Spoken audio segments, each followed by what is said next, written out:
ئێران لە سووریا یاری بە ئاگر دەكات و ماهیر ئەسەدیش گرووپێکی چەکدار بە ناوی بەرەی مقاومە دروست دەکات.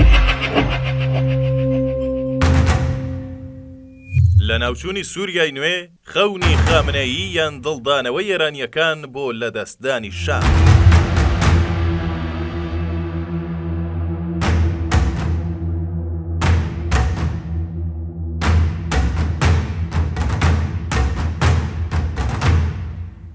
دوای نزیکەی مانگێک لە ڕووخانی ڕژێمی بەشار ئەسەد، سووریای نوێ سەرقاڵی خۆڕێکخستنەوەیە و گرووپە چەکدارەکان حکوومەتێکیان بە ناوی حکوومەتی ڕاگوزەری سووریا پێکهێناوە.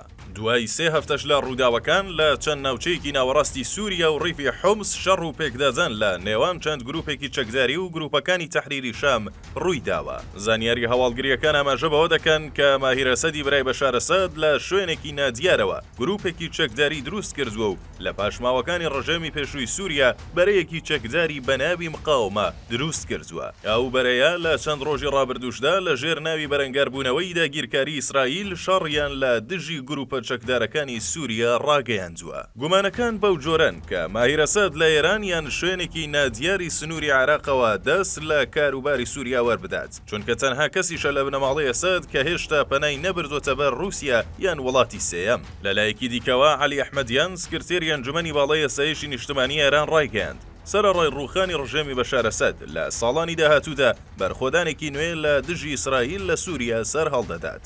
ئەمەش وەک ئاماژەیەکی پشتیوانی ئێران لەو گرووپانە لێک دەدرێتەوە. بەرپرسە ئێرانیەکە ڕاشیگەیاند نەک خۆڕاگری دژ بە ئیسرائیل لاواز نەبووە، بەڵکو داگیرکاری ئیسرائیل بۆ سەر سووریا بۆتە هۆی بەرخۆدانێکی نوێ کە لە ساڵانی داهاتوودا سەر هەڵدەدات. هەفتەی ڕابردووش عەلی خامنەیی ڕێبەری باڵای کۆماری ئیسلامی ئێران لە لێدوانێکی ئەوشێوەدا باڵێنی سەرهەڵدانی بەرخۆدانێکی بەهێزتری دژ بە ئیسرائیل لە سووریادا. لە دوای هەڵاتنی بەشار ئەسەد و ڕووخانی سووریا، ئێران بە شکست خواردووترین وڵات دادەنرێت و دوای ساڵانێکی زۆر لە زوڵم و زۆر و پشتیوانی بەشار ئەسەد لە وڵاتە بەدەستی بەتاڵ هاتە دەرەوە.